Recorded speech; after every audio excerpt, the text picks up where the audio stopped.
오늘날 우리는 질서가 무너진 시대를 살고 있어요. 사회에서도 많이 무너졌죠, 그죠? 정말 저는 이렇게 상상 못할 질서들이 막 무너지는 걸 봐요. 초등학생 아이들이 어른을 패요. 두들겨 패. 공경이라는 거 없죠. 한국에 가면 전철 있잖아요, 전철. 전철을 타면요, 노약자 보호석이 있어요. 우리 이제 저 때는 노약자 보호소는 거기 앉을 생각도 못해요. 이게 엄두가 안 나요. 그런 질서들이 있었는데 지금은 그거 아니에요. 왜냐하면 뭐라고 생각하면 이건 너무 웨이스트예요. 노약자 지금 없으니 벼슬이 내가 앉아가면 어때요?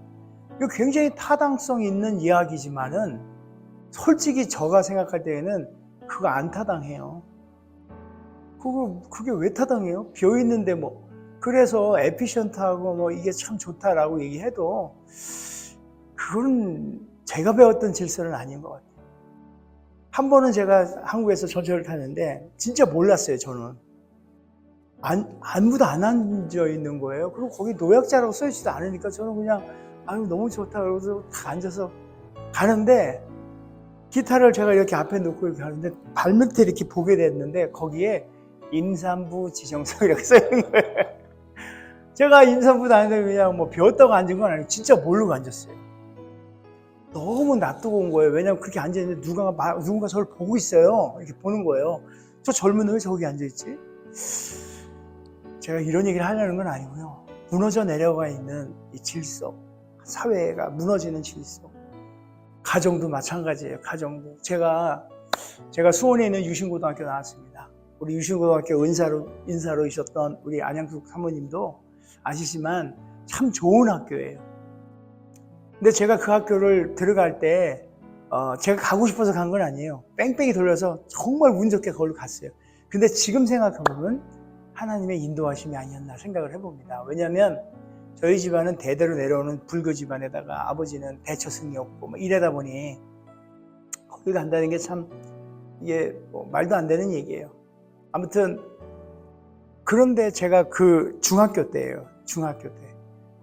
거기 이제 뺑뺑이 전에 중학교 때인데 중3 때 저희 같은 반에 있는 한 친구가 수원 근교에 살았는데 제가 이런 소식을 들어요.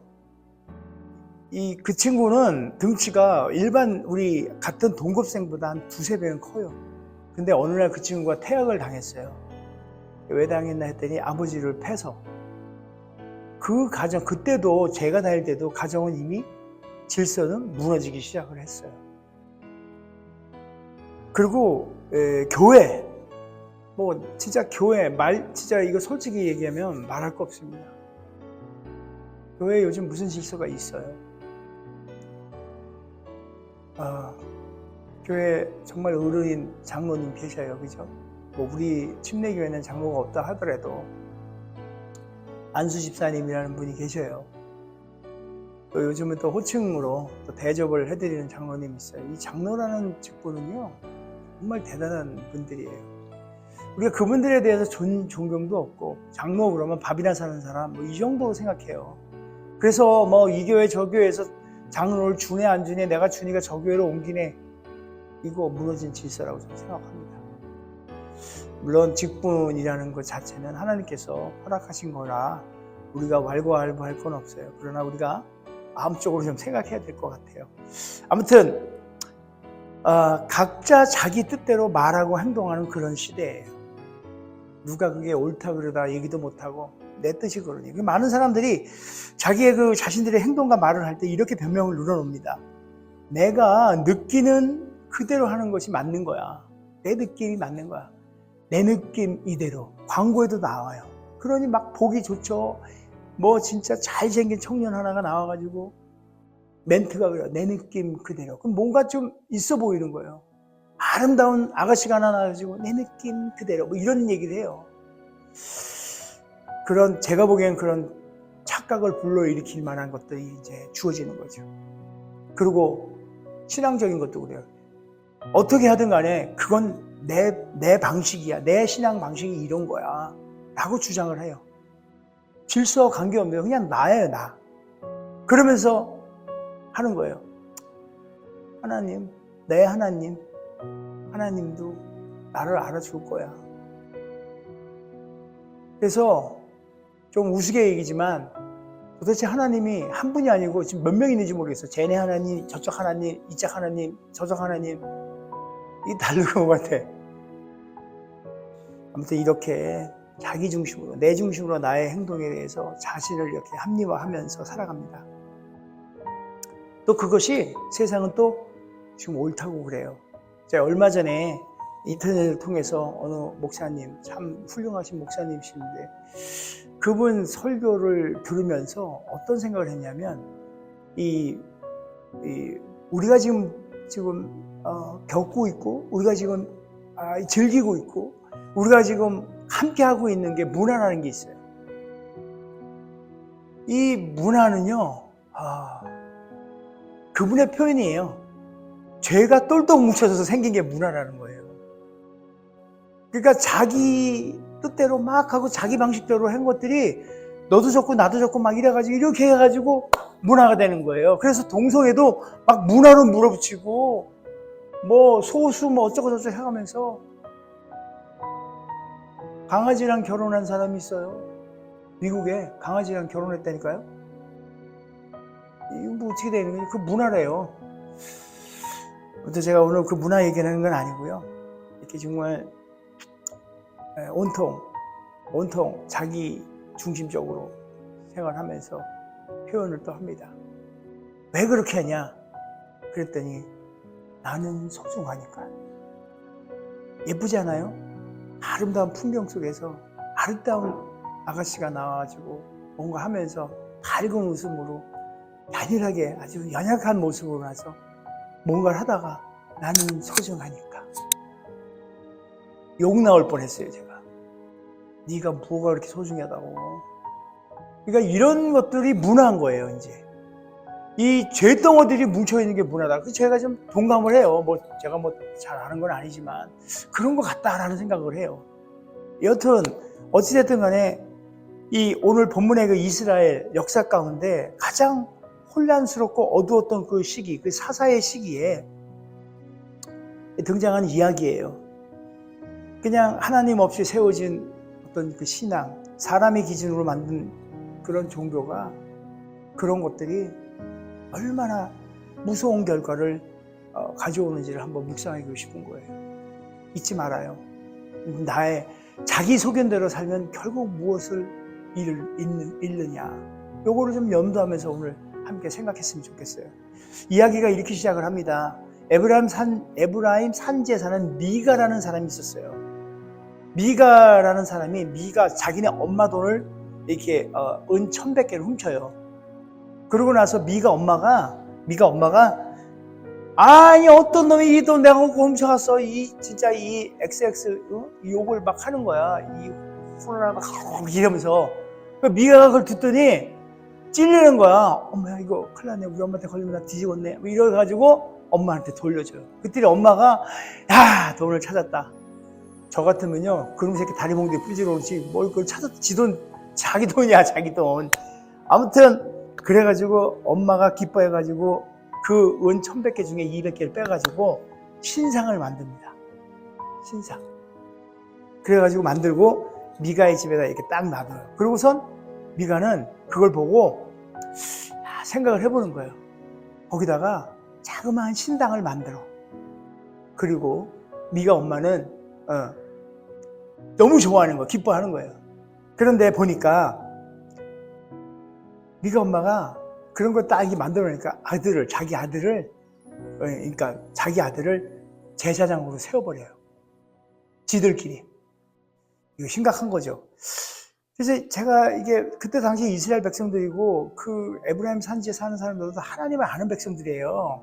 근데 왜 하나님을 믿는다고 하면서 우상을 채웠을까요? 바로 자기 소견대로 이 믿음의 생활을 한 거예요. 그러다 보니까 자기 신앙을 그냥 그렇게 자기 멋대로 해석해 버리기 때문에 그런 일이 생긴 거예요. 제가 아프리카에 의교 선교를 갔다 온 적이 있습니다. 얼마 안 되지만 근데 그때 아프리카 그 선교를 갔을 때 현지인 선교사님이 제게 했던 얘기가 떠올라요. 좀 짧게 얘기를 하자면 이래요. 우리가 선교지를 들어가는데 뭐 열 몇 시간을 갖다 이 비포장도로 차를 타고 가는데 갈 때 이 밤에 으스름한데 하얀 옷을 입은 무리들이 이게 길도 아닌 데를 가요. 너무 신기한 거, 저 사람 뭐냐고. 그랬더니 하는 말이 예배드리러 간대요. 그래서 저는 혼자 그런 거, 야, 아프리카의 믿음이 우리보다 낫구나. 역시. 그랬는데 그분이 하는 말이 뭐냐면, 먹고 살라고 하는 거래요. 그러니까 어떻게 된 거냐면요. 이 아프리카, 짐바브웨이, 잠비아 이 지역이 영국 식민지였는데 풀린 지가 얼마 되질 않아요. 75년 이상의 식민지 생활하면서 이들은 복음을 접해요. 영국인으로부터. 그러면서 있는데 잘못된 자기네들만의 해석을 갖고 간 복음을 한 거예요. 그래서 어떻게 했냐면 어느 날 라디오가, 지금도 라디오는 나와요. 영어로, 영국식 영어로. 그걸 듣다가 자기 혼자 뭐 삘 받았는지 뭐 어떤지 모르지만 자기가 자기 머리에다 손을 얹고 안수라고 목사가 돼요. 여러분 이게 된다고 생각하세요? 이게 가능한 얘기예요? 자기가 안 해도요, 안 해도요, 옆에 있는 사람 손 끌어다가 내 머리에 딱 얹고 목사예요. 옆에 있는 손, 이게 그런 일이 있다, 그런 걸 한 거예요. 그래서 자기 스스로 머리 위에 안수하고 자기 스스로 목사가 된 그 소리를 들었을 때 저는 얼마나 참담했는지 몰라요. 정말 가슴이 그냥 막 찢어지는 것 같은 거예요. 야, 마치 오늘 이 사사기에 나와 있는 일이 저 아프리카 땅에 일어나는 그런 일이구나라는 생각을 좀 해봤어요. 그러니까 이 잘못된 그 다른 복음, 사도 바울이 경고했던 게 있어요. 다른 복음이라는 얘기를 해요. 그 다른 복음이 주는 영향은 엄청난 거예요. 그냥 한 사람을 피폐가 아니라 그 사람, 자기 손에 얹었던 그 자기가 목사라고 했던 이 사람이 무리를 끌고 다니는 거예요. 호연을 입혀가지고. 저는 그런 걸 보면, 야, 이제 그전에는요, 다른 복음 그러면 그냥 JMS, 여러분 JMS 아세요? 정명석의 약자인데, JMS 2단. 들어봤죠? 아주 그건 난리도 아니에요, 걔는. 신천지, 교회 부셔먹기로 아주 이름난 신천지. 무슨 복음, 이렇게 이름을 멋있게 만들어가지고, 저기 통일, 우리, 저기 휴전선 387 그 통일 거기 있는 데다가 신청을 해요. 국가와 나라를 위해서 기도 모임을 한다고. 신천지라는 이름 안 쓰고. 그러고선 거기서 집회를 해버려요. 그러면서 이단 복음을 거기서 해버리는 거예요. 모르죠. 우리는 그냥 그걸 알고 신천지면 안 갔지. 신천지면 허락도 안 내줄 수도 있어. 그런 거. 네. 한국에 있는 어떤 인천인가요? 어딘가? 거기 교회는요. 여러분 콜 축제라고 알아요? 이거 콜이에요? 퀴리에요? 퀴리죠? 퀴어. 퀴어 축제. 그거 왜 있잖아요. 왜 이상한 이렇게 복장도 하시고.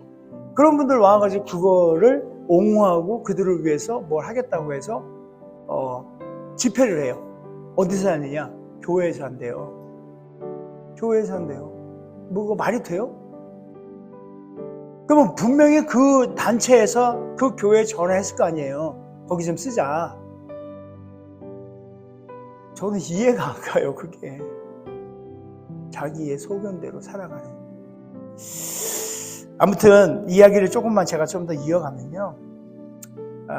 그렇게 신상도 만들고 그럴 때 한 젊은 레위인이 등장을 합니다. 성경 속에. 그 레위인이 등장을 하는데 레위인이 좀 이제 떠돌이 신세 같은 거예요. 가다가 미가를 만났는데 미가가 그에게 얘기를 해요. 우리 집에 와서 너 살아라. 그러면 내가 월급도 주고 뭐 다 해준다는 거예요. 고용하는 거예요. 제사장을 고용하는 거예요. 지금으로 따지면 목사를 고용하는 거예요. 그래가지고 이래요. 미가가 그걸 딱 제사장으로 삼아 그 레위인을 데리고 와서. 그러고서 하는 말이 이래요. 이제 진짜 레위인이 우리 집에 있으니 하나님이 복 주실 거야. 있다고 소리를 하는 거예요. 미가가 가지고 있는 신앙은요, 하나님을 향한 그 예배를 드리기, 그런 예배를 하는 게 아니라 진짜 하나님은 복을 받기 위한 어떤 하나의 수단인 거예요. 아프리카 잠비아에 있는 현지 선교사님이 말씀하신 것처럼 생계를 위하여 자기가 자기 머리에 안수한 스스로 목사가 된 사람들, 이 모습들이 저에게는 이 오버랩 때문에 생각이 납니다. 성경을 잘못 이해하고 한 부분만을 가지고 자기 것으로 만들어서 잘못된, 그 그릇된 다른 복음을 자신들의 생계를 위하여 사용하는 그런 신앙 진짜 그죠? 또 더러는 그렇게까지는 아니더라도 우리 개인적인 신앙을 돌아보세요. 불편함 때문에 내가 신앙생활을 하는데 이런 것들이 불편함 때문에 복음을 트위스트를 하는 거예요. 내 소견대로 바꿔서. 저도 지금도 그래요. 왜냐하면 이런 게 있어요. 특히 우리 한국 사람이잖아요. 한국 사람들이 제일 잘한 게 그래요. 내 소견에는, 내 생각에는, 내가 보기에는. 특히 나이 드신 분 제일 잘 그러는 것 같아요. 여기 한국에 갔는데 빨간불인데 가요. 그냥 빨간불인데 가요. 돼요, 안 돼요? 빨간불인데 가요. 안 되죠? 딱지 때문에 안 하는 게 아니라 여러분 그거 우리 룰이잖아요. 안 해야 돼요. 근데 한국에는요, 딱 사거리에 빨간불 섰어. 내가 보기엔 이거 가도 되겠구만 하고 가버려요. 내 소견대로 가는 거예요. 내가 보기에는. 이게 한국 사람들이 많아요. 그래서 저도 마찬가지예요. 한국 사람들. 저도 혹여나 내 신앙 가운데 이게 내 보기에는 하나님도 용서할 것 같은데, 내 보기에는 하나님이 이걸 원하는 것 같은데, 내 보기에는 우리 교회가 이걸 해야 되는 것 같은데, 이거 여러분 참 고민해 봐야 되는 문제가 아닌가 생각해 봅니다.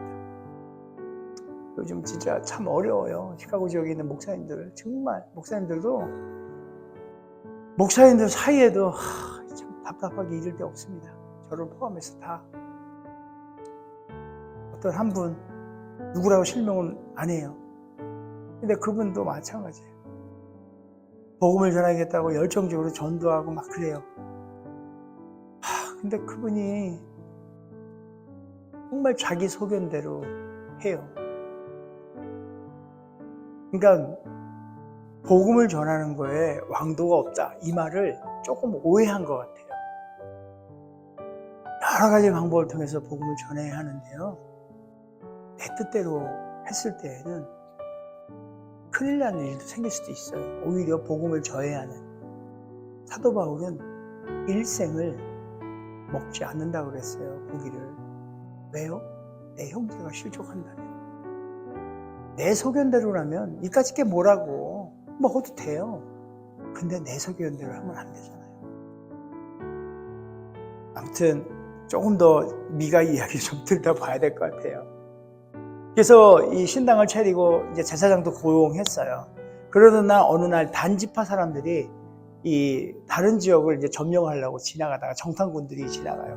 지나가면서 이 미가의 집을 딱 가니까 아주 잘 해놨거든요. 그 다음에 제사장도 있고 딱 있으니까 이 단지파들이 이제 거기서 이렇게 보고 그 제사장한테 야, 너 나랑 가자. 이 짝에 가면, 왜냐면 한 600여 명이 넘는 게 더 큰, 우리 같이 한 10명 놓고 하는 그런 게 아니라 600명이에요. 우리 같이 우리 가족만 놓고 하는 게 아니라 600명인 거예요. 그래서 가자 그래가지고 오시니까 넘어간 거예요, 제사장은. 그리고 600명이 되는 그 파워, 그 힘으로 미가의 신상, 은으로 만든 그 신상, 그 제사장, 뭐 여러 가지 제단 이런 것들 다 빼앗아 갑니다. 미가는 억울하죠. 이게 어떤 건데 내 복을 줄 것들을 가져가잖아요. 복의 자판기가 떠나가는, 얼마나 억울합니까? 쫓아갑니다. 그러면서 울면서 울부짖으면서 달라고 막 뺐어요. 아무 소용없어요. 결국 자기 소견대로 행했던 미가는, 자기 방식으로 하나님을 섬겼던 그 미가는 모든 것을 잃고 맙니다. 여러분, 왜 이런 일이 일어났을까? 미가의 가장 큰 잘못은요, 하나님을 자기 방식대로 섬기려 한 거예요. 나만의 방식. 뭔가 좀 개성적이 그러면 안 돼요. 무슨 개성이야, 신앙생활에. 미가는 하나님의 말씀 대신 자신의 생각과 정말 자신의 생각과 감정을 더 중요시하고 그걸 따라 말씀 따라 신앙생활이 아니고 내 생각과 그 감정에 따라 신앙생활을 한 거예요. 그러니 실떡벌떡 얼마나 했겠어요. 사실 우리 그렇지 않아요? 기분에 따라서 어느 날 하나님한테 막 주여 뭐 이러다가 뭔가 사업이 안 풀리고 기분 안 좋으면 에이 이러고 다 그렇다는 건 아니지만 뭐 그럴 수도 있다는 거죠. 바로 자기 소견대로 내 마음대로 하나님을 이렇게 하나님의 그 말씀을 왜곡하고 이런 것이 바로 바울이 얘기한 다른 복음이에요. 그 다른 복음은 나를 교만의 자리로 인도합니다. 그러니까 진정한 복음은요, 정말 섬기는 그 자리 안에 험불한 그 자리로 인도하는 반면에 이 다른 복음은 교만한 자리로 딱 인도하면서 하나님 위에 딱 서게 하는 거예요. 그래서 어떻게 돼요? 교만한 자리에 앉히며 하나님 위에 앉히며 교만은 뭐예요? 멸망의 선봉. 그 멸망으로 이끌어가는 게 되는 거예요. 그러니까 결국은 뭐예요? 자기 소견대로 하면 결국은 멸망하는 거예요. 다 잃어버리고. 제사장을 세우는 그 일, 또 신당을 만드는 그 일, 복을 바라는 그 태도, 이 모든 것들이 하나님을 위한 것이 아니고 모두 나를 위한 것, 그 형식이고 그냥 도구이고 그냥 방식인 거예요. 하나님은 오로지 그냥 도구일 뿐인 거예요.